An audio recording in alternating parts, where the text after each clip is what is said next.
royaume romain ou l'empire romain. Et donc voilà, Rome va développer ce qu'il a commencé, l'église catholique romaine. Il va le développer. Ça va prendre de l'ampleur. Ils vont commencer à étudier les écritures. Voilà. Et vous allez constater ce qu'ils vont faire dans la suite des choses. Un peu. Alors ce système religieux que l'église catholique, qui est pour Romains, mais qui s'est répandu sur toute la terre, va fonctionner non pas avec les principes bibliques, mais avec les principes des traditions romaines, les traditions païennes romaines. C'est pourquoi, quand on va dire tout à l'heure ces choses, vous allez voir que ce que la Bible dit de faire n'est pas ce que réellement l'église catholique romaine de Constantin fait réellement. On voit qu'il y a des contradictions concernant les pratiques dans l'église catholique romaine et les pratiques de la Bible, de la foi, du Seigneur Isaïe, du Christ, de ce qu'il a dit de faire. On va constater aussi que le Christ, il y a des choses qu'il a dit de ne pas faire. C'est interdit, ce sont des péchés, ce sont des blasphèmes, mais cela est pratiqué dans l'église catholique romaine de Constantin qui s'est répandue sur la terre. Alors il était très important de comprendre qu'à cette époque-là, où l'église catholique romaine se développait, et Pierre n'était pas là. Képha, Pierre, son véritable nom c'est Képha. Képha n'était pas là. Paul, qui est Paul, n'était pas là. Yochanan, qui est Jean, n'était pas là. En fait, les apôtres n'étaient pas là. Il n'y avait personne pour défendre réellement la foi. Pour dire que ce que vous faites n'est pas la foi. Et donc, c'est une religion qui se construisait avec ses propres normes, sans les piliers, sans les fondements. Constantin ne suit pas le Christ. Il est venu et il a créé lui-même sa propre doctrine, mais pour que le monde puisse croire, pour que le monde chrétien de son époque puisse croire, il a fait un plagiat mélangé avec quelques instructions de la Bible et il a déposé. Parce qu'en réalité, il faut vérifier pour voir si ce que Constantin a fait respecte les normes bibliques. Et en vérifiant, nous allons voir, ça ne respecte aucune norme, aucun principe de la Bible. Au contraire, ça renverse, ça fait le contraire. Ça fait le contraire de ce que les instructions de la parole disent. Regardez un peu, frères et sœurs. Constantin, pour élever l'adoration de son dieu, Zeus. Zeus, c'est un dieu grec, un dieu romain que Constantin adorait. Oui. Pour l'élever, pour lui donner une gloire planétaire, c'est ce qu'il va faire. Il va changer les choses. Il va même attribuer, il va prendre Zeus et le mêler, c'est-à-dire que le remplacer. Ils ont développé ce qu'on appelle le Jérusalem-Marie. Maintenant, voyons voir est-ce que Jérusalem-Marie est une prière biblique. Est-ce qu'il y a une trace au moins dans la Bible? Le rosaire, par exemple, c'est le chapelet. Le chapelet. Si Constantin, qui a développé le christianisme de l'époque, qui est l'église catholique de l'époque, la première église du système religieux, s'il suivait le Christ, je pense qu'il aurait su aussi les apôtres. Parce que les apôtres connaissent mieux le Christ, c'est eux qui peuvent dire voici comment le Christ se demande de marcher. D'où est sorti le chapelet? La Sainte Seine biblique et comme nous prenons la Sainte Seine catholique, ce sont deux choses différentes. Bien sûr. Présentement, je ne vous parle pas de sorcellerie. Il y a plein de choses derrière ce système aujourd'hui. Je vous parle des choses littérales, terre à terre. Alors, quand nous lisons les Écritures, qu'est-ce que le Seigneur a dit? Le Seigneur a donné. Lisez vos Bibles, frères et sœurs. Lisez. Le Seigneur, c'est comment est véritable. Le Seigneur, il a fait quoi? Il a donné la coupe. Il a donné sa chair et son sang, n'est-ce pas? Voilà ce que l'image il a donné. Oui. Il a donné la coupe qui était le vin, c'est ça, non? Il a donné aussi le pain. C'est ce que les humains qui étaient auprès de lui ont mangé pour se souvenir de lui. Oui. C'est-à-dire, ils ont préparé tout ça. Quand ils se sont réunis pour venir prier, pour venir partager les choses, ils ont préparé le vin, ils ont préparé le pain. Ils ont envoyé et ils se sont partagés. Ok. Voilà un peu terre à terre ce que je veux dire. Quand nous regardons ce que Constantin a développé dans sa religion, l'Église catholique romaine, et quand nous regardons ce que la Bible dit, sont deux choses qui ne se ressemblent même pas, mais qui portent le même nom, Saint-Seine. C'est-à-dire, ce sont deux choses qui ne se ressemblent même pas du tout.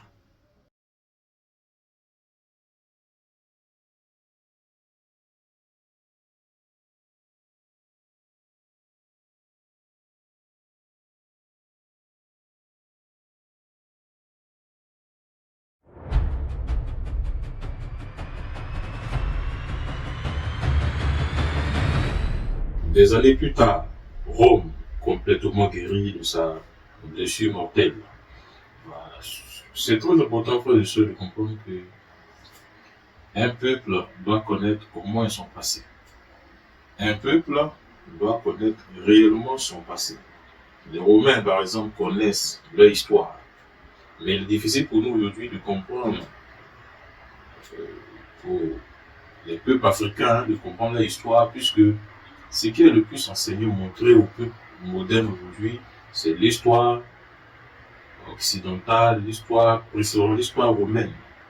L'histoire romaine qui parle des religions venues de Rome, comme le catholicisme. Et du catholicisme a été tiré aussi des évangéliques, des protestants et autres encore.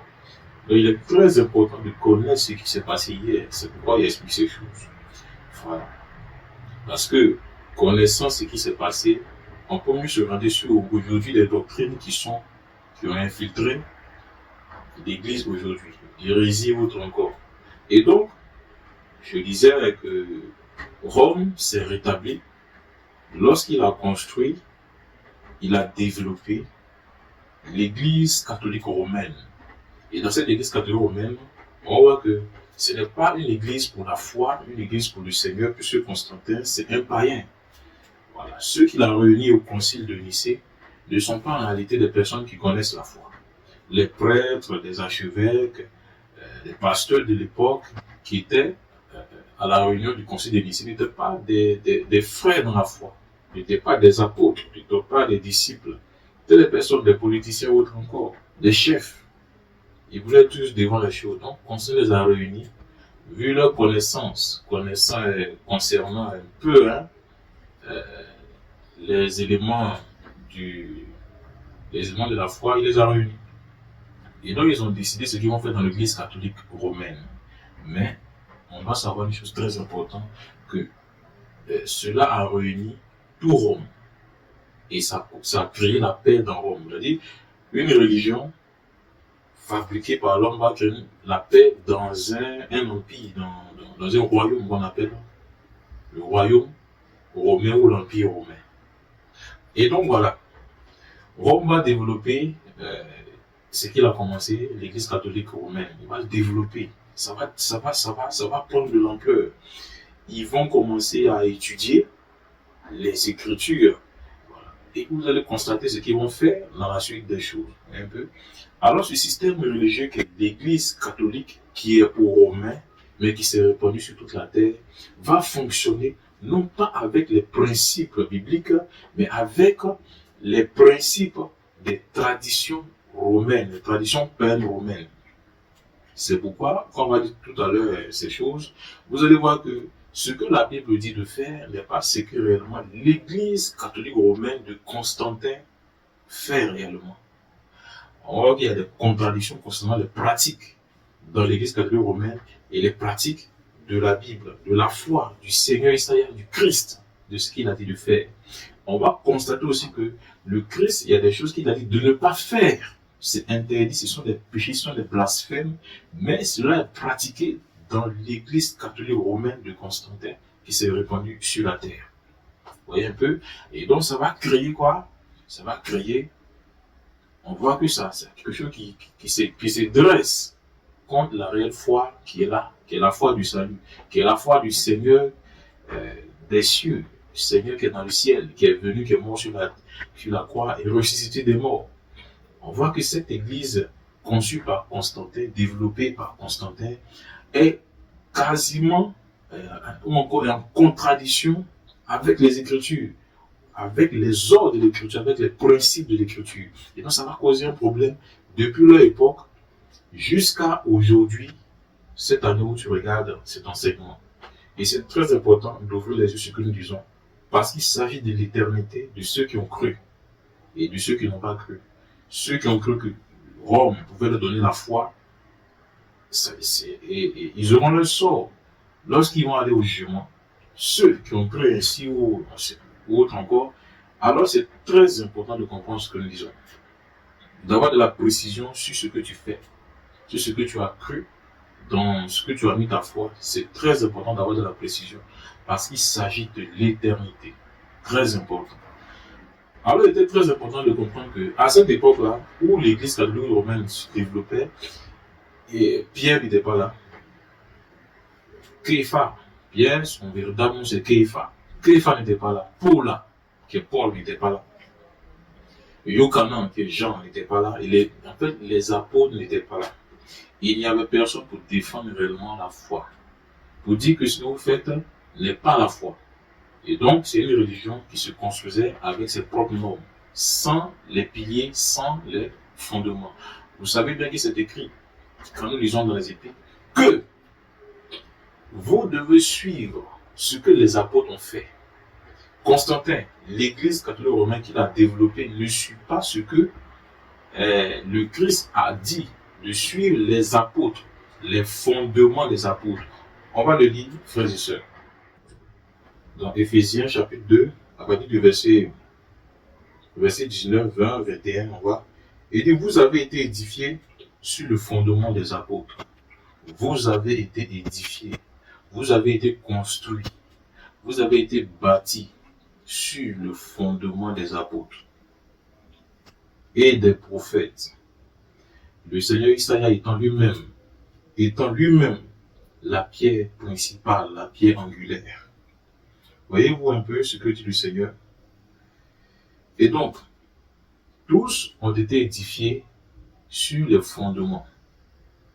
On connaît le fondement, une maison a une fondation, un fondement. Et donc, quand nous regardons ce que Constantin a fait, la religion de Constantin, la religion catholique romaine, n'a aucun fondement sur les fondements des apôtres, qui tirent même son essence et ce que même les apôtres ont fait. Oui, c'est ce que nous allons montrer dans la suite. Constantin ne s'appuie pas sur ce que les apôtres ont dit. Or, les apôtres ont entendu les enseignements du Christ, de leur Seigneur, qui sont les témoins oculaires, qui ont vu le Christ lui-même, qui ont vu le Seigneur lui-même, qui ont marché avec lui, qui connaissent ce qu'il a dit de faire. Et puisque c'est eux qui l'ont enseigné, et eux, ils doivent enseigner aussi le monde entier. Ce n'est pas une question de puissant qui vient pour créer une religion. Toute personne qui vient pour se soumettre au Christ se soumet aux apôtres d'abord. Les apôtres qui connaissent les instructions, qui ont reçu le code, qui ont reçu la loi, qui ont reçu la loi du salut, qui savent comment rentrer au ciel, bien sûr. Il a dit allez. C'est ce que nous connaissons. Lorsqu'il a enseigné des hommes, il les a formés, les 12. Il les a formés, il leur a dit de partir dans le monde entier. C'est eux qui l'ont envoyé, d'aller enseigner le monde entier de ce que eux, ils ont reçu comme enseignement. Rome, Constantin ne suit pas les enseignements des apôtres. Donc, il ne suit pas le Christ. Le Christ a dit lui-même. Il dit, allez, ceux qui vous recevront, ils me reçoivent aussi. Mais s'ils ne vous reçoivent pas, ils n'écoutent pas vos paroles, ils ne me reçoivent pas. Constantin ne suit pas le Christ. Il est venu et il a créé lui-même sa propre doctrine, mais pour que le monde puisse croire, pour que le monde chrétien de son époque puisse croire, il a fait un plagiat mélangé avec quelques instructions de la Bible et il a déposé.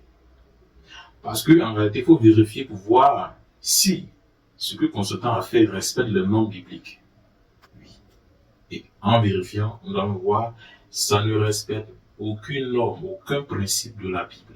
Au contraire, ça renverse, ça fait le contraire. Ça fait le contraire de ce que les instructions de la parole disent. Regardez un peu, frères et sœurs. Constantin, pour élever l'adoration de son dieu, Zeus.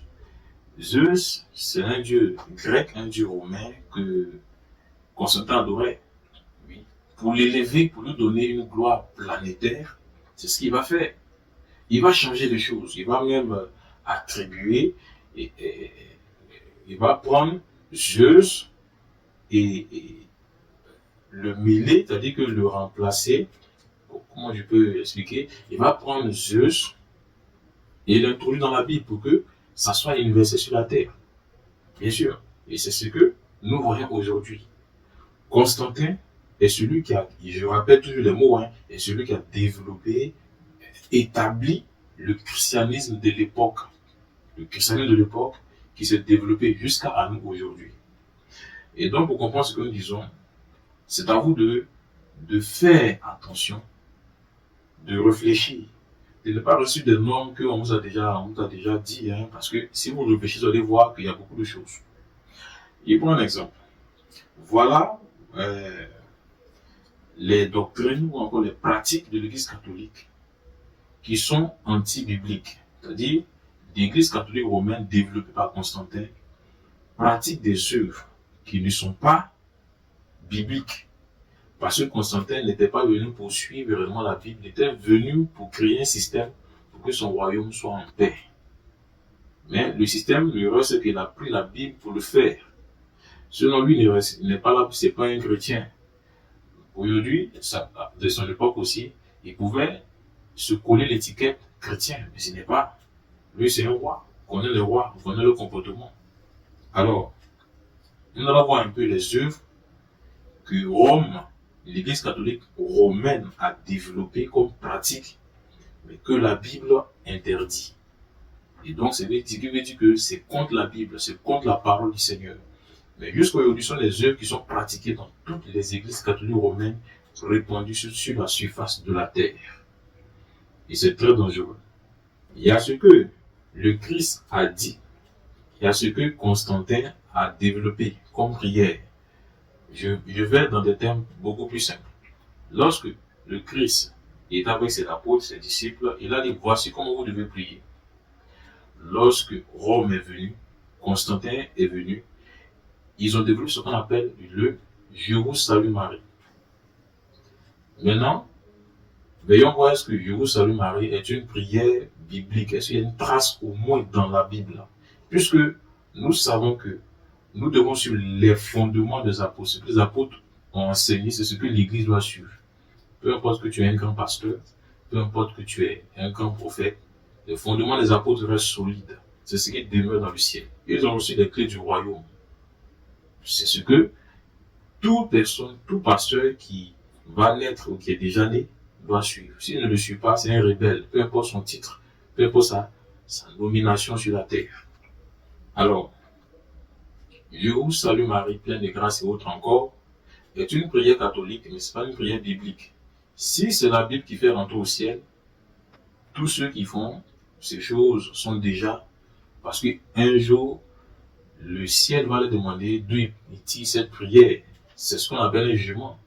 Pourquoi tu pries ainsi? Est-ce que c'est une prière qui vient de moi? Voilà un jugement qui est là. Alors, je le dis pour que vous-même vous vérifiez si c'est du Seigneur ou ce n'est pas. Donc, Je vous salue Marie est une prière. Certes, mais ce n'est pas une prière biblique, ce n'est pas une prière recommandée par le Christ, par le Seigneur Isaïe. Ça n'a jamais été. Personne, aucun prêtre ne peut le prouver que c'est vrai. Ça n'existe pas.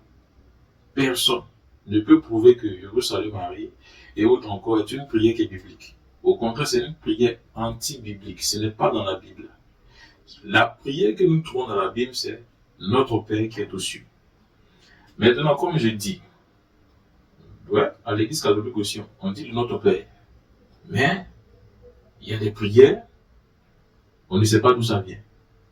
Si on mélange le mensonge avec la vérité, bon, c'est ce qui se passe en fait.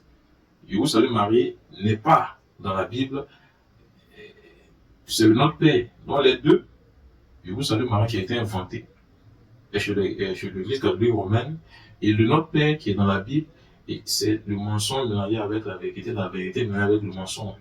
Et on va aller à la suite pour continuer. Regardez un peu. Le rosaire, par exemple, c'est le chapelet. Le chapelet. Si Constantin, qui a développé le christianisme de l'époque, qui est l'église catholique de l'époque, la première église du système religieux, s'il suivait le Christ, je pense qu'il avait su aussi les apôtres. Parce que les apôtres connaissent mieux le Christ, c'est eux qui peuvent dire voici comment le Christ demande de marcher. D'où est sorti le chapelet? Alors, nous devons comprendre que Constantin a fait développer aussi le chapelet. Parce que le chapelet n'a jamais été recommandé par le Christ. Les croyants de l'époque ne font pas le chapelet, ni aujourd'hui ni demain. Ça vient de Rome, de Constantin et son développement religieux. Parce que, on va comprendre, hein, est-ce que le Christ, les apôtres, le moule parfait, les apôtres qui savent comment suivre le Seigneur, est-ce qu'eux ils ont fait le chapelet, ils ont dit Jérusalem Marie. C'est eux qui savent comment faire. Les apôtres savent, ils savent comment prier, ils savent comment s'orienter. Et là, il a dit, je suis le chemin, la vérité et la vie. C'est eux qui connaissent le chemin, la vérité et la vie. Ils connaissent le chemin. Et donc, Constantin doit utiliser ce que les apôtres ont laissé comme recommandation. Mais ce n'est pas ce qu'il fait. Il invente des choses qui ne sont pas bibliques. Bien sûr. Est-ce qu'il y a sur la terre quelqu'un qui peut prouver un instant la trace même du chapelet dans la foi, dans les évangiles? Ce n'est pas possible. Quand le Christ est venu, sa mission, on ne voit pas ces choses. Ce n'est pas possible. On ne peut pas. C'est impossible. Constantin ne peut pas prouver cela. Ni aucun plémin de cette époque ne peut prouver que le chapelet est biblique. Donc le chapelet reste uniquement dans l'église catholique romaine. On doit comprendre d'où ça vient. Ils ont pris ça où. On va continuer. Le Saint-Sacrement, par exemple. Le Saint-Sacrement. Vous voyez un peu. Là, on voit que c'est le culte des objets. On voit des objets. Le chapelet, c'est un objet. Le Saint-Sacrement, c'est un objet. Bon. Qu'est-ce que le Saint-Sacrement? Le Saint-Sacrement, lorsque nous voyons, il ressemble à un soleil. Vous voyez un peu.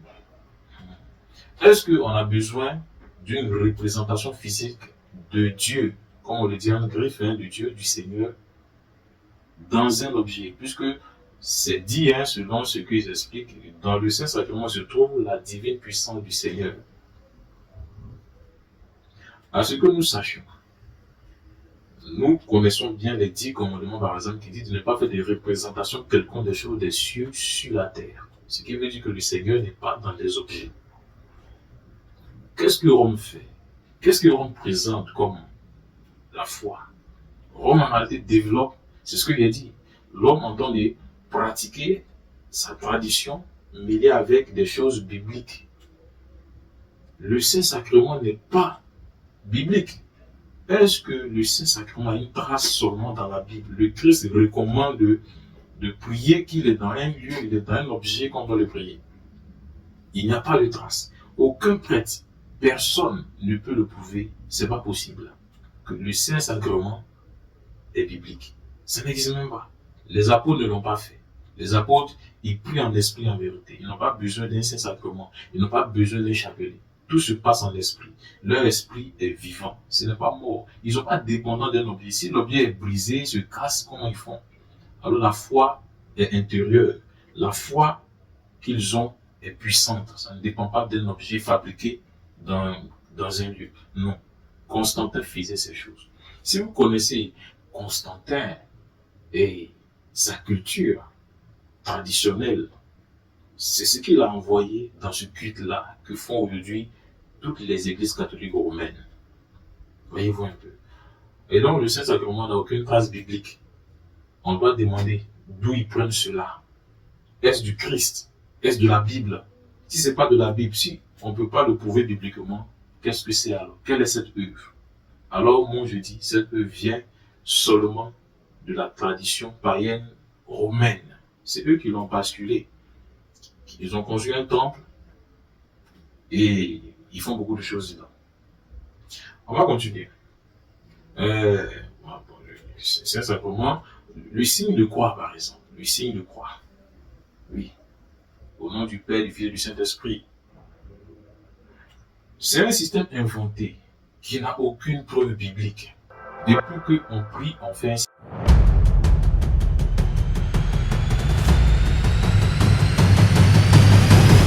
de croix. Est-ce que les apôtres ont marché ainsi? Bien sûr. C'est ça les questions qu'on va se poser. Est-ce que le Christ qui a enseigné les apôtres, est-ce que le Christ a dit de faire ces choses? Constantin, dans son développement, On appelle ça le symbolisme. Ils ont des symboles, bien sûr. Le signe de croix, avant de prier, avant d'adresser la prière au ciel, fait un signe de croix. Il n'a aucun fondement biblique. On ne peut pas le prouver par la Bible. C'est pas possible. Les apôtres, lorsqu'ils priaient, directement, ils sont déjà connectés. Ils n'ont pas besoin d'un signe de croix, non. Leur esprit est déjà parti vers le ciel. Ils savent que le ciel les écoute.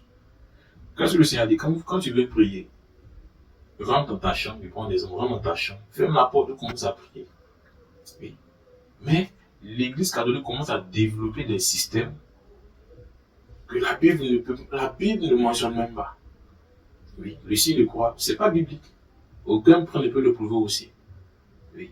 On ne voit cela que dans l'Église catholique romaine développée par Constantin et son groupe. Ce n'est pas possible. Alors, si ce n'est pas possible, la multitude, la foule de nos jours, d'où prennent-ils cela? Voyez-vous un peu. Alors, on va continuer. On a aussi le baptême romain. Le baptême romain, lorsque nous regardons toutes ces choses, ça se pose la question, est-ce qu'ils ont lu la Bible? Oui. Parce que la Bible, on la lit. Bien sûr, on la lit. On la lit bien. Mais quand nous regardons Constantin et son groupe, ils ne sont pas venus pour lire la Bible. Ils connaissent les principes de la Bible, ils connaissent comment on doit faire les choses, mais eux, ils doivent unifier leur tradition avec les éléments de la foi.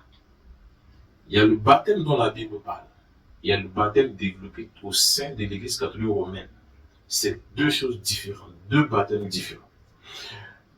Connaissant spirituellement ce que c'est qu'un baptême, c'est comme une conversion, bien sûr.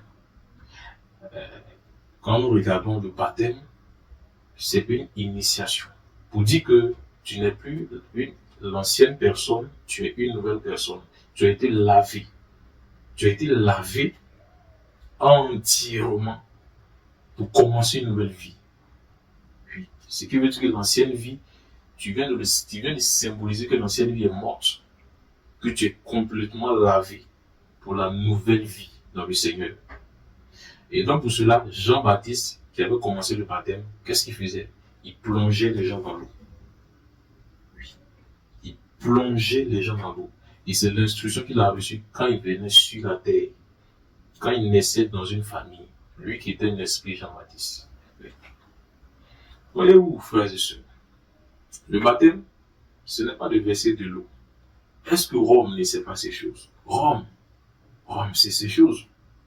Constantin, mais eux, ils font le contraire. Ils ne font pas ce que la Bible dit.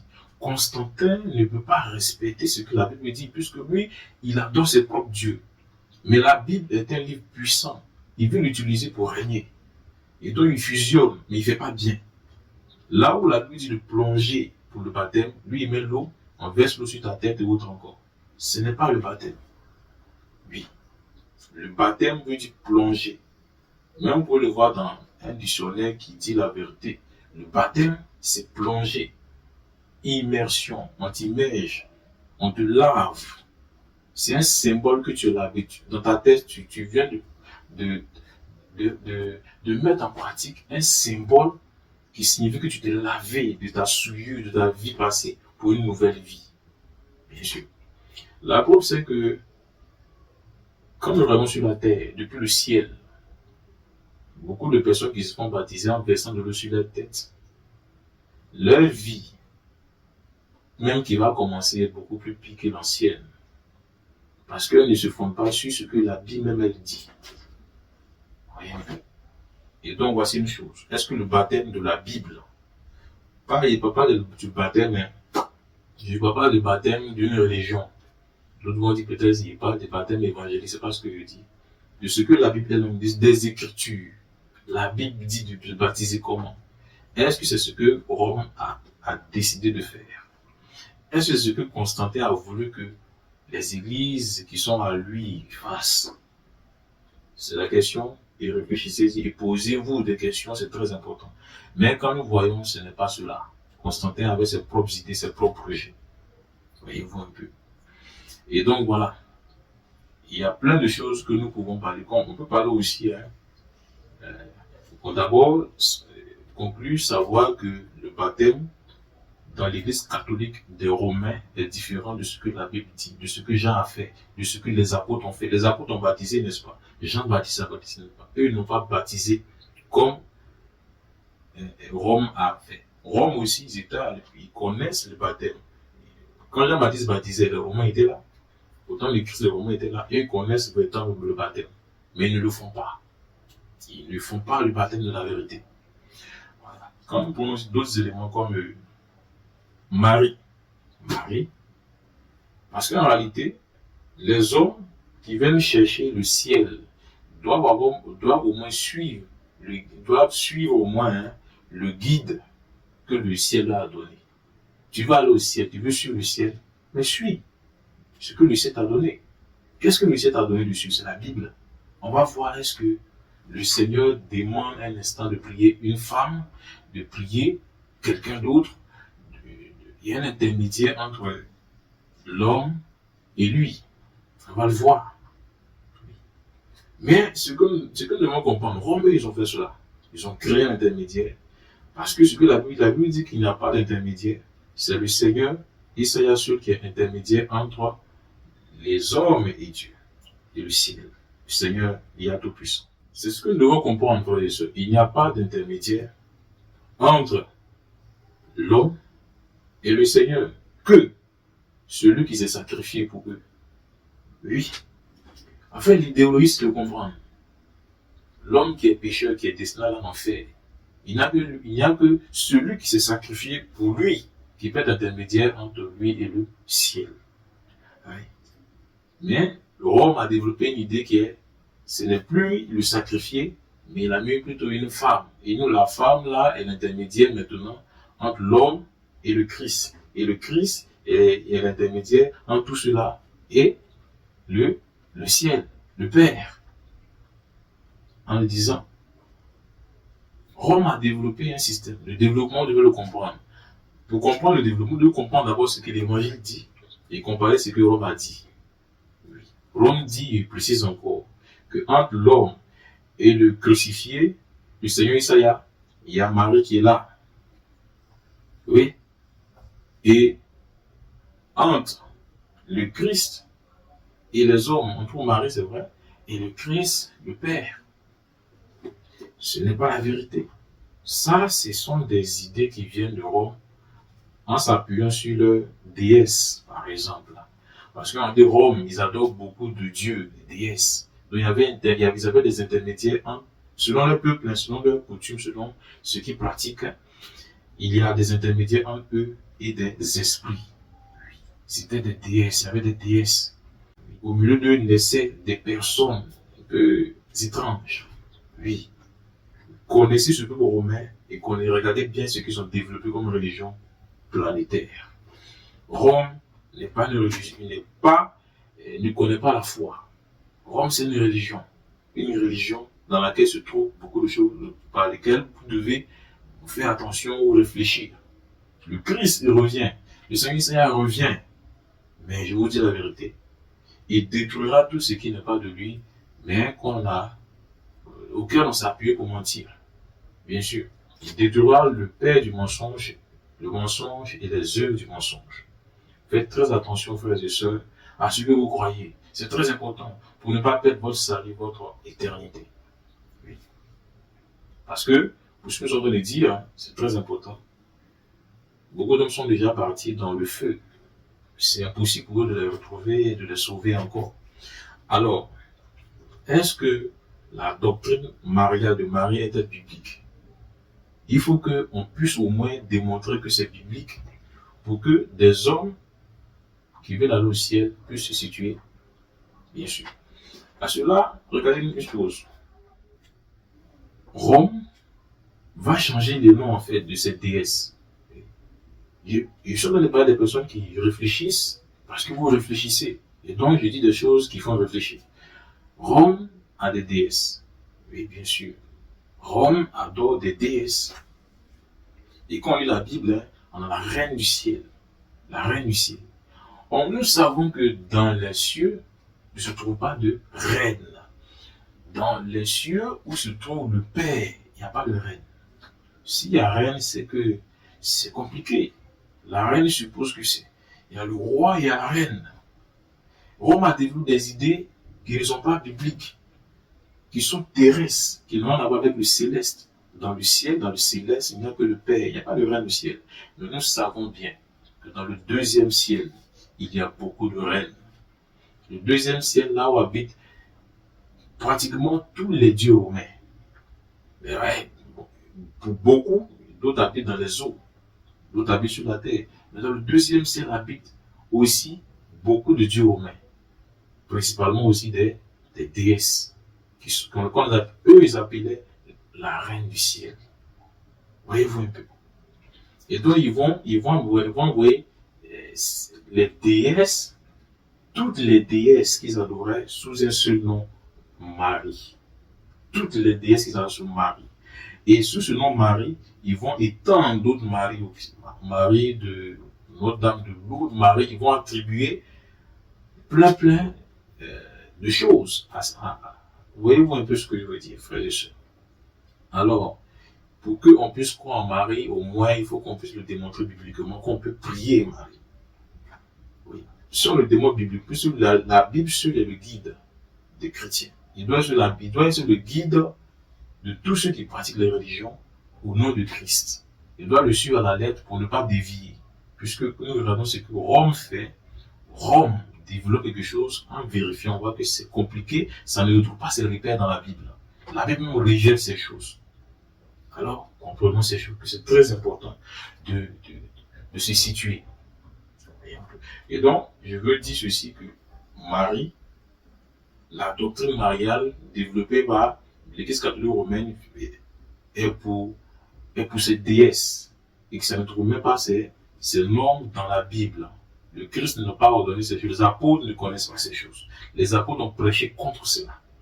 Paul, lorsqu'il est allé à Éphèse, à Corinthe, il parlait contre les déesses. Il ne pas adorer les déesses, il ne pas adorer de femmes. Oui. De ne pas aussi adorer les hommes. Mais Rome développe cette idée en attribuant des choses de la Bible. Marie. Voyez-vous un peu. Marie, elle est au ciel. Marie, qui a été utilisée pour cette mission-là, elle est au ciel. Elle ne sait pas ce qui se passe concernant son nom autre encore. Et son véritable nom, c'est Maïma. C'est pas Marie. Marie vient de Rome. Mais son vrai nom, c'est une femme noire. Elle est noire, une belle femme noire. Elle s'appelle Maïma. Elle ne s'est jamais appelée Marie autre encore. Donc le système développe des noms et autres encore. Alors nous allons continuer. Je prends un autre point. Prier par exemple les anges. Invoquer les anges. Prier par exemple les saints. Voyez-vous un peu. Quand nous regardons ce que Rome a développé et quand nous regardons ce que la Bible dit, ce sont deux choses qui ne se touchent même pas. Ils sont opposés entre eux. Et ils ne font pas les mêmes choses. Quand nous regardons le livre, le guide du salut, il n'y a aucun instant, aucune écriture qui dit au peuple d'invoquer des anges. Ça n'existe pas.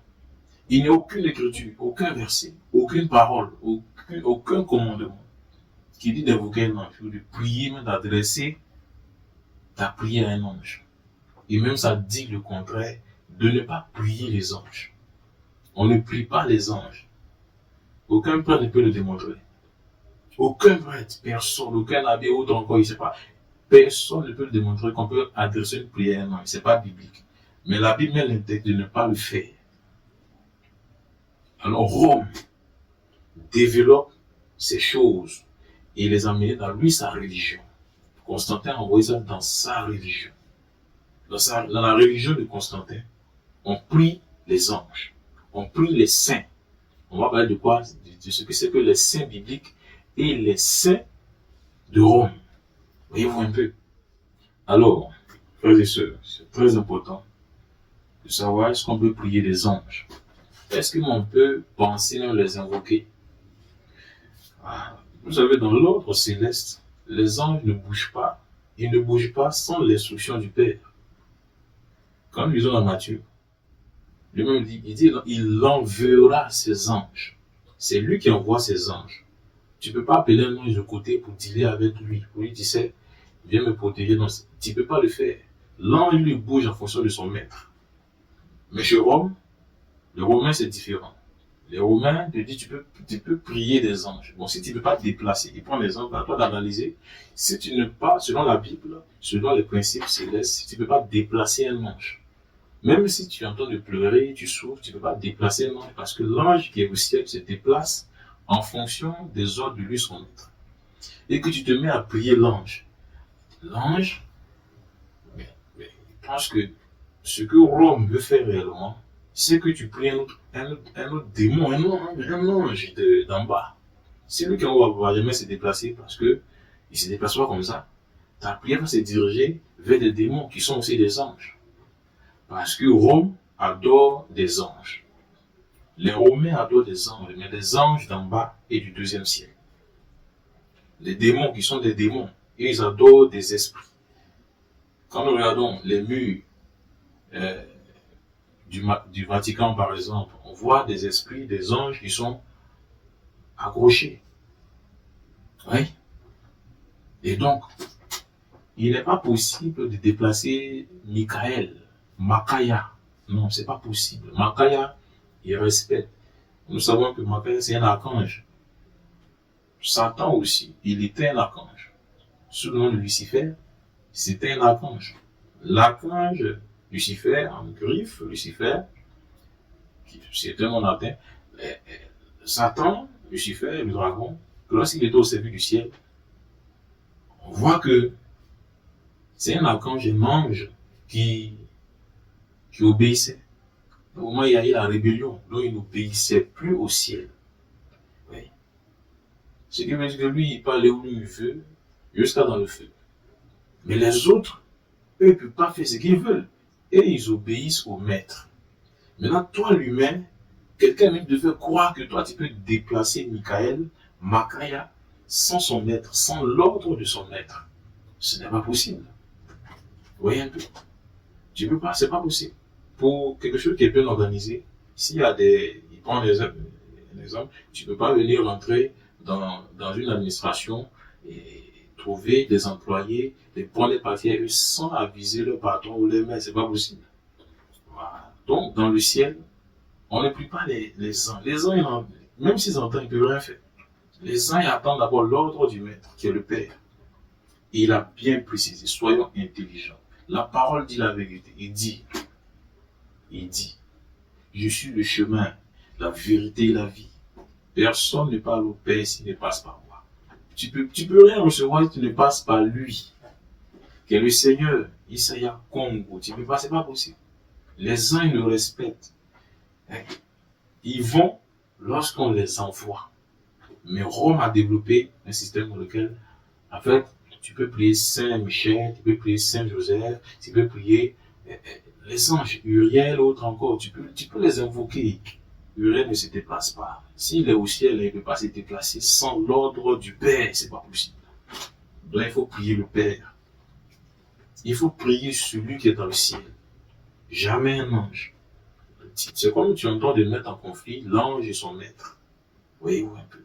Je vais prendre une parole dans l'Apocalypse. Dans l'Apocalypse, chapitre 22, quand nous lisons à partir du verset 7, nous voyons que Jean, ayant vu de grandes choses, des grands mystères qui lui ont été révélés, il est totalement dépassé. Il voit la splendeur d'un ange. L'ange est à côté de lui, voit sa splendeur. Il voit sa grandeur et sa puissance, son autorité. Et même jusqu'à ce que il eut envie même de se prosterner devant l'ange. Mais écoutez ce que l'ange va dire. Je crois bien que Rome doit écouter. En ce moment-là, avant de prendre la décision, il fait ce qu'il veut. Écoutez ce que l'ange, qui est plein de puissance, pour celui qui connaît cet ange, moi je connais très bien cet ange. Cet ange est plein d'autorité, de puissance, de dignité ou d'honneur. Il est splendide. Bon, il n'y a pas de mots pour qualifier ce qu'il y a à faire. Et donc, Yochanan et Jean voulaient se prosterner devant lui. Je vais lire la parole de voir, je lis la parole de Yah, avec respect. Il dit, moi, Yochanan, qui ai entendu et vu ces choses, il a vu des choses que l'un lui a montrées. Et dès quand j'ai entendu et vu, je tombais aux pieds de l'ange qui me le montrait pour l'adorer. Lui, c'est pas pour le prier, hein, c'est pour l'adorer. C'est-à-dire, c'est pas pour prier l'ange, c'est pour adorer l'ange. Et écoutez ce que l'ange va lui dire. Mais l'ange lui dit, au verset 9, garde-toi de le faire. Je suis ton compagnon de service. Garde-toi de le faire. Je suis ton compagnon de service. Et il ajoute, hein, et de celui de tes frères qui sont les prophètes.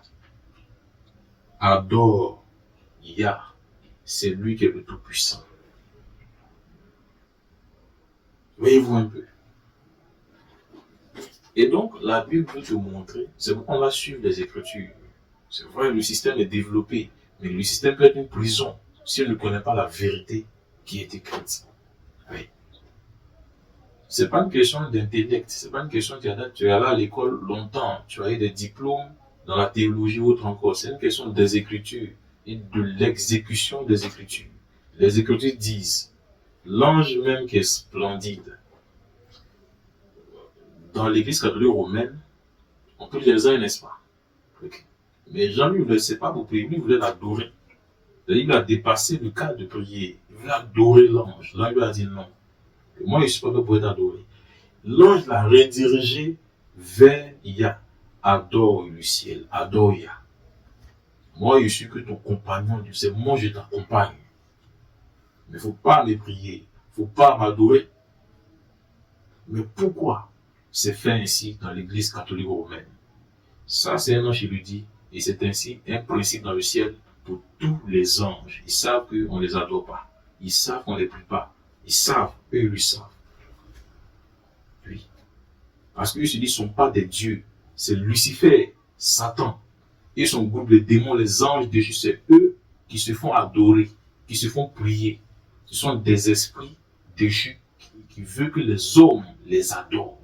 Et dans le culte, cette option-là est pour adorer les dieux, les esprits, les démons, les anges que Rome adore. Faisons attention, frères et sœurs. Alors, voilà un peu.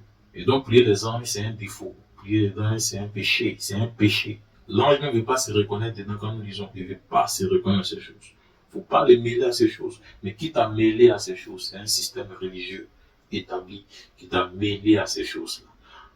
Nous allons continuer. Quand nous prenons ici, par exemple, la prière aux morts, prier pour les morts, est-ce que le maître nous enseigne ces choses?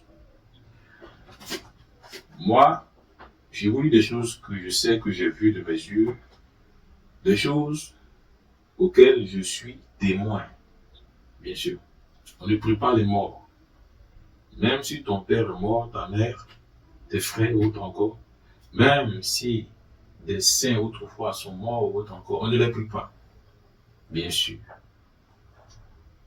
Parce que ils ont été créés. Ce sont des créatures.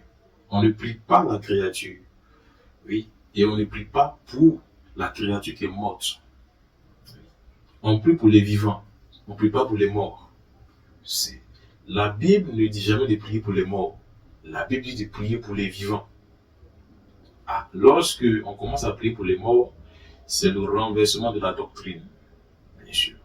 On ne prie jamais pour les morts.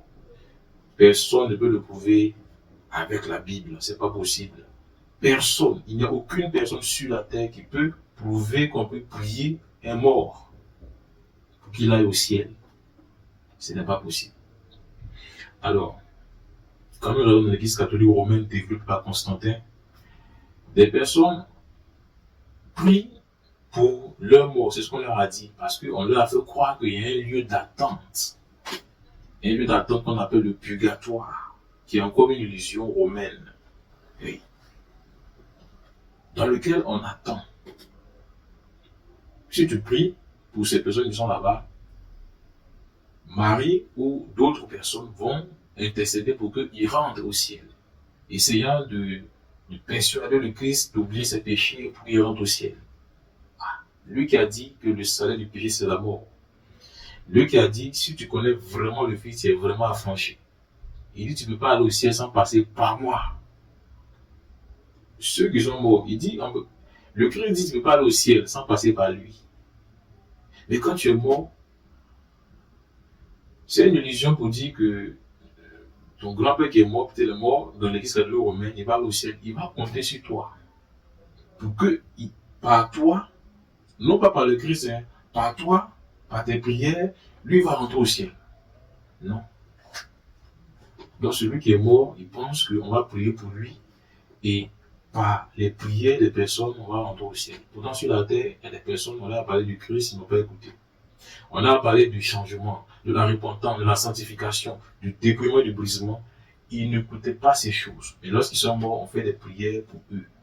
Rome a développé ces choses. Et ceux qui ont été rebelles sur la terre ont prié pour eux pour qu'ils rentrent dans le royaume. Mais tu as été rebelle contre le royaume sur la terre. Maintenant, on veut te faire entrer de force au ciel. Pourquoi? Non. Réfléchissons. Réfléchissons-y. On ne prie pas pour les morts. Pendant que tu es vivant, on a fait de bons choix. Rome n'a pas dit ces choses. L'église catholique n'a pas dit ces choses. Pendant que tu vis, fais de bons choix. Marche dans l'honnêteté. Marche dans la bonne conscience. Marche dans la foi et ses principes. Oui. Parce que croire que tu vas attendre, tu attends où? Le séjour des morts. La parole, comme nous disons la parole, ceux qui meurent dans le Christ vont directement au ciel. C'est ce que la Bible dit. Il dit que sur le chemin, tu es dans le Christ et dans le chemin du ciel. Tu ne vas pas attendre quelque part. Il n'est pas mort pour toi pour que tu attendes dans un endroit. Il n'est pas mort, il n'est pas venu mourir pour toi pour que tu attendes, pour que tes péchés t'empêchent d'aller au ciel. Non. Il t'a lavé de tes péchés, il t'a sanctifié. Mais pourquoi tu vas, c'est que tes péchés existent encore, raison pour laquelle tu vas aller attendre dans un lieu. Ça, c'est pas biblique. Ça, ce n'est pas une doctrine de l'évangile. Ce n'est pas possible. Oui, il a souffert pour donner droit à celui qui croit en lui. Rome a développé ce système-là, qui ne marche pas. Oui. Donc, si tu es mort avec le système de Rome, de l'église catholique romaine, tu vas forcément attendre dans un lieu où tu ne seras jamais sauvé. Mais dans l'illusion sur laquelle on t'a fait croire que tu vas aller au ciel, c'est ce que tu crois. Mais quand tu viens fouiller dans le guide qui est la Bible, qui est le livre du salut, ça n'existe pas. Oui. Personne qui a cru que lorsqu'il meurt, il va l'attendre dans un lieu et aller au ciel. Non, personne n'est allé au ciel comme ça. Ça n'existe pas. Ça n'existe pas. On ne peut pas les prouver par le guide. C'est pas possible. C'est pas possible. Quand Constantin, lorsqu'ils étaient, il y a des livres qu'ils ont supprimés qui disent ces choses. Parce qu'en réalité, pour mieux mentir, pour que le peuple romain qui était là, les chrétiens et les autres qui vont suivre la suite dans le monde entier, ne puissent pas comprendre la vérité, il fallait tromper, il fallait tromper, enlever ce qui permet de retrouver la vérité et placer le mensonge. Quand tu es sur la terre, vis la foi. Quand tu seras au jugement, parce qu'il y a un jugement. Et quand nous voyons cette doctrine de prier pour les morts, ça annule le jugement. La Bible dit que quand tu meurs, tu envoies au jugement. Mais eux, ils t'expliquent que tu t'envoies dans un lieu pour attendre pour qu'on prie pour toi. Le jugement. Quand nous lisons Apocalypse chapitre 21, on voit un seul nouveau, une nouvelle terre pour ceux qui ont été sauvés, qui ont marché par la foi. Quand nous lisons Apocalypse chapitre 20, on voit qu'en fait, il n'y a pas de purgatoire qui existe. Il existe un lieu de jugement. Si tu n'as pas été sauvé, tu vas où? Tu vas en enfer. C'est ce qui est écrit. Si tu as été sauvé, tu vas au ciel. Et donc c'est très important de savoir est-ce que ce qui a été dit par Rome peut être démontré bibliquement par les paroles du Christ. Si ce n'est pas possible, alors Rome a trompé le monde entier. On ne prie pas les morts, on ne peut pas prier ton père, ta mère, tes frères qui sont morts. De plus, de faire croire qu'on peut prier Paul. Oui. Ou encore, il prend aussi ça, c'est prier les saints. pour prier pour ton père, ta mère, ton grand-père ou encore qui partent au ciel. Ce n'est pas possible. Tu peux pas les prier, tu peux pas prier pour eux. Ils sont déjà morts. Oui. On ne peut pas prier pour des personnes qui étaient conscients sur la terre du bien et du mal, mais qu'on choisit. Voilà, tu ne peux pas prier. Leur vie est déjà finie. C'est à toi maintenant de régler ta vie. Sinon, tu finiras comme eux. Et d'autres personnes vont sur le système. Alors, connaissons la vérité. On ne prie pas pour les morts. Les morts sont morts. Ils sont dans la dimension des morts. Toi, tu es vivant. Vis la foi pour sauver ton âme. Bien sûr. Alors, on va prendre une autre doctrine, une autre pratique de l'Église catholique romaine qui est brûler l'encens, par exemple. Comme nous lisons la parole. Est-ce que le Seigneur recommande de brûler l'encens? Lorsque lui me dit que brûler l'encens, c'est comme adorer des démons. Le Seigneur me dit brûler l'encens, c'est comme tu entends adorer des démons. Oui. Est-ce que les apôtres qui connaissent vraiment comment on va sur le Christ, est-ce que eux ils ont dit ces choses? Est-ce que eux ils ont lors d'un culte avec les frères en brûlant de l'encens? Mais non. Est-ce que la Bible autorise ou la Bible l'interdit? La Bible ne l'autorise pas, la Bible l'interdit. Mais nous voyons que comme Constantin développe sa religion, oui, les pratiques qu'il fait dans sa tradition, il les a menées dans sa religion chrétienne. Oui, chez lui on brûle l'encens. Mais quand on lit la Bible, c'est interdit. Alors, l'encens est une chose qui n'est pas biblique. C'est pas possible de le démontrer qu'un croyant qui veut vraiment suivre la voie de la vérité peut brûler l'encens. C'est pas biblique. Personne ne peut le prouver. Il n'y a aucune personne sur la terre qui peut le prouver devant le Saint. Ce n'est pas possible. Je prends d'autres doctrines, par exemple, une autre pratique. Prier le bois, prier la pierre. Oui. Connaissant Constantin, plus le bois, plus la pierre. Lui, ses dieux sont représentés. Constantin, ses dieux sont représentés. Soit dans du bois, soit dans de la pierre, le marbre par exemple. Bien sûr, lui, ses dieux secondaires les représentent. Zeus, Poséidon et autres encore sont représentés, ils les voient et les adorent. Oui. Et donc, quand lui va créer sa religion, il va développer le christianisme de son époque, l'Église catholique romaine. Lui, il va faire quoi? Il va faire représenter lui ses dieux. Il va envoyer le système d'adoration de pierre et de bois dans le système catholique de Constantin. Et donc là, on va adorer la pierre, on va adorer le bois, on va adorer des statues, des images. Alors, veillons voir dans la Bible si c'est autorisé ou c'est interdit. Quand nous prenons les 10 commandements, nous le savons très bien. Il est écrit que c'est un blasphème, un péché. Le peuple du Seigneur ne fait pas ces choses. Ça, c'est la Bible qui le dit. C'est le guide pour aller au ciel qui le dit. Tu ne te prosterneras point devant le bois et la pierre pour adorer. Est-ce que les apôtres ont fait cela? Donc la Bible l'interdit. Mais pourquoi Constantin, l'Église catholique romaine, a fait ces choses? Alors, posez-vous des questions, c'est très important. Le Seigneur Israël n'est pas dans ces choses. C'est très important de savoir ces choses. Alors, c'est pas possible d'adorer du bois, c'est pas possible d'adorer de la pierre. Aucun prêtre ne peut le prouver. C'est pas possible. Aucun prêtre ne peut persuader, même frôler même la raison pour dire que on peut prier le bois ou la pierre avec la Bible. Si c'est pas possible de le démontrer avec la Bible, c'est que c'est pas une œuvre du Seigneur, c'est une œuvre de l'Église catholique romaine liée à ses traditions, à ses fétiches, à ses démons. Bien sûr. En Afrique ici, il y a des personnes qui adorent le bois au village, qui adorent de la pierre. Et bien sûr. Rome aussi. Dans leur village, à l'époque, ils adorent la pierre et le bois. Mais lorsqu'ils ont développé leur religion, pourquoi ne pas envoyer ça dans la même religion? Oui, on va appeler, on va faire statue de Jésus, de Marie ou autre encore. C'est ce que Rome a développé. Mais venons voir dans les Écritures qui est la vérité. La parole faite chair. Comment lui perçoit ces choses? Il perçoit ces choses comme des abominations. Oui.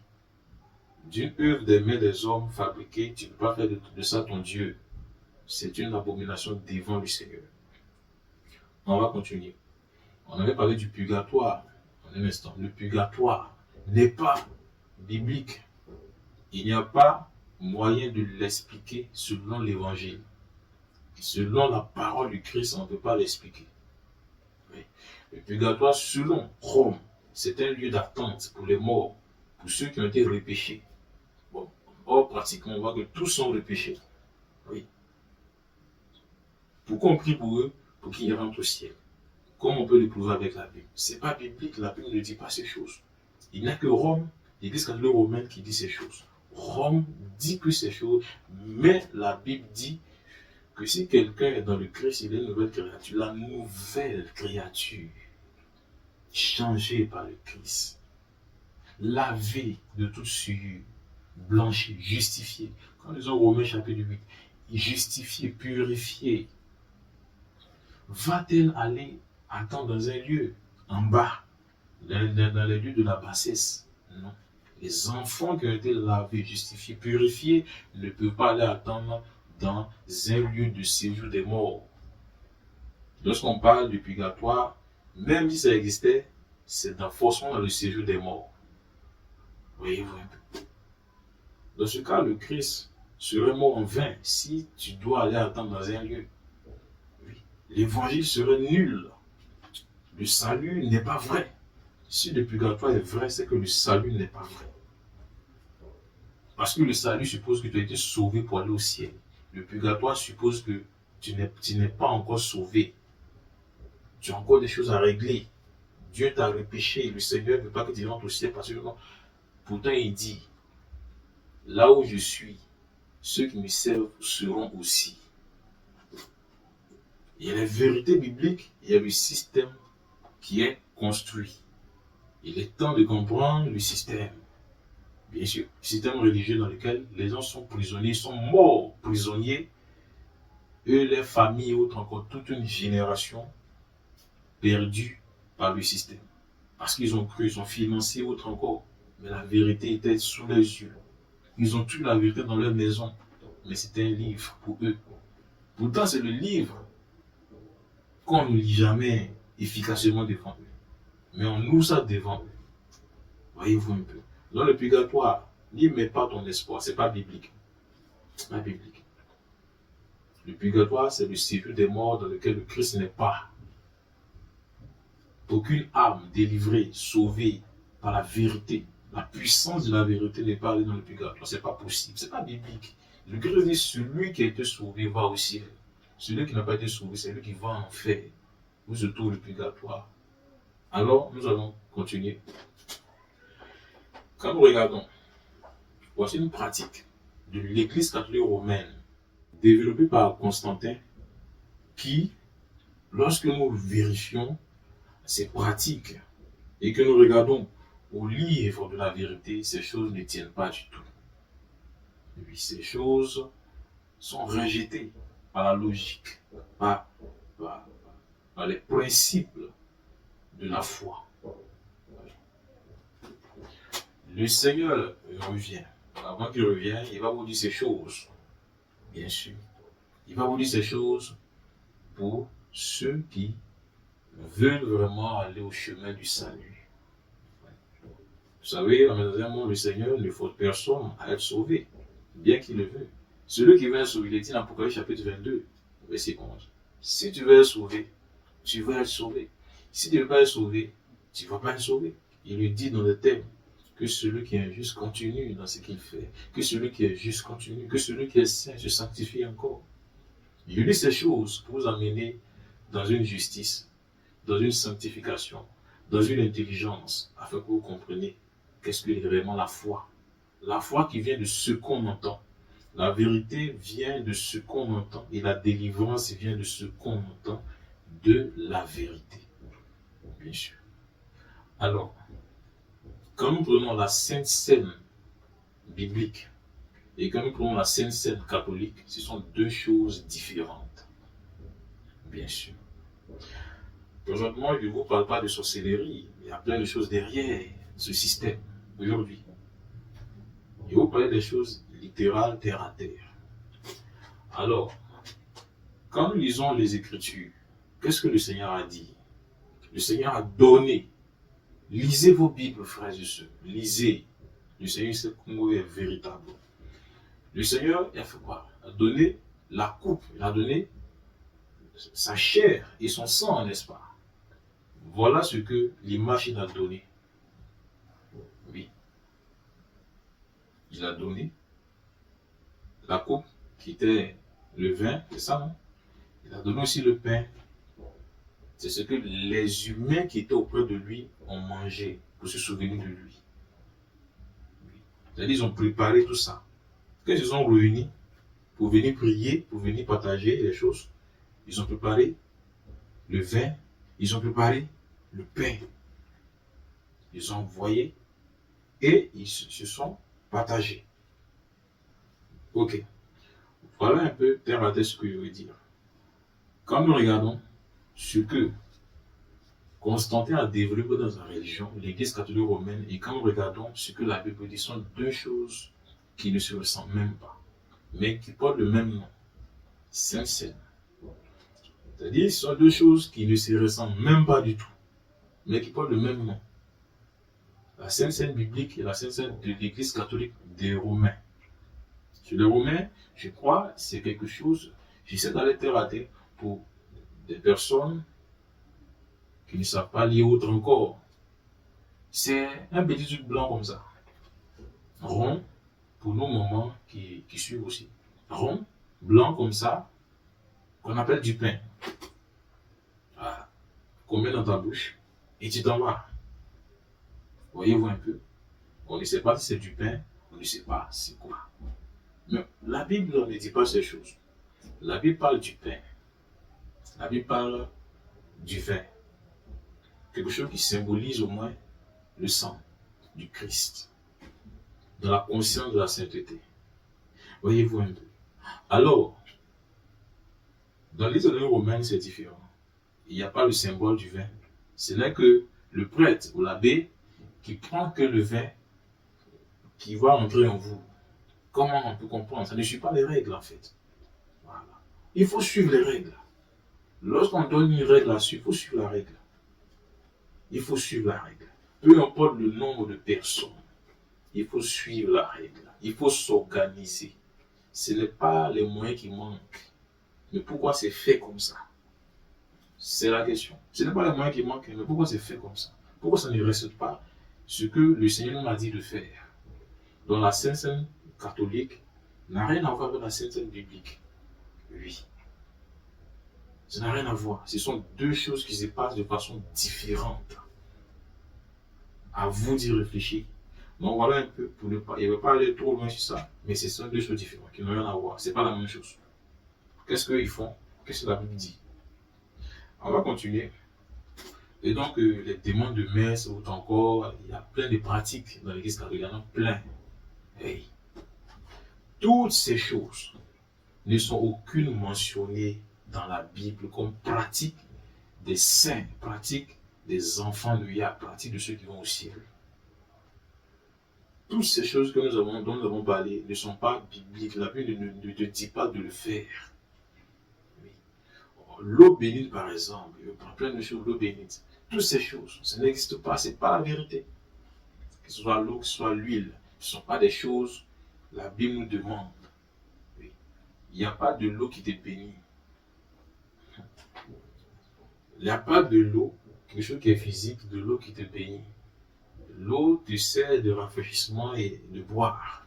Ce qui te bénit, c'est ta relation avec la vérité, bien sûr. Et la vérité te bénira. La bénédiction, c'est la délivrance. La bénédiction, c'est la paix. De savoir que à la fin, tu auras combattu le bon combat de la foi pour aller sauver ton âme. Pour aller dans les cieux, bien sûr. Donc, l'eau bénie, tout ça, ça n'existe pas. Ce n'est pas la vérité. Quand nous lisons dans On voit l'huile. L'huile, par exemple, l'huile telle qu'elle est présentée aujourd'hui et puis la Bible, c'est différent. L'huile sainte biblique et l'huile sainte du système religieux sont deux choses différentes. L'huile est accompagnée de ce que la Bible dit.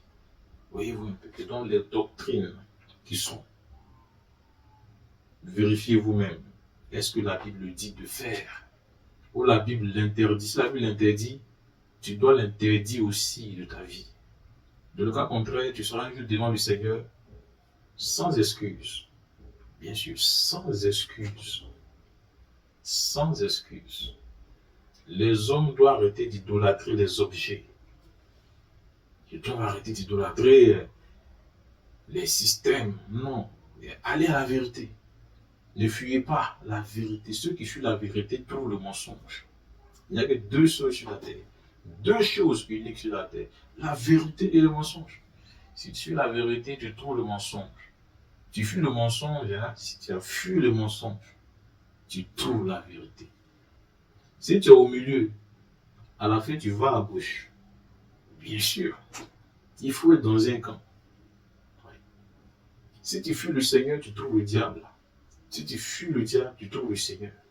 Si tu arrêtes au milieu, à la fin, et que l'heure est arrivée, tu vas chez le diable. Parce que tu n'as pas trouvé la vérité. On ne s'arrête pas au milieu. Bien sûr, il faut vraiment savoir tu es rentré dans quelle maison. Alors voilà un peu, frères et sœurs, pour ce que nous voulons dire. Que Yahweh vous bénisse et gardez la foi et réfléchissez à votre salut éternel.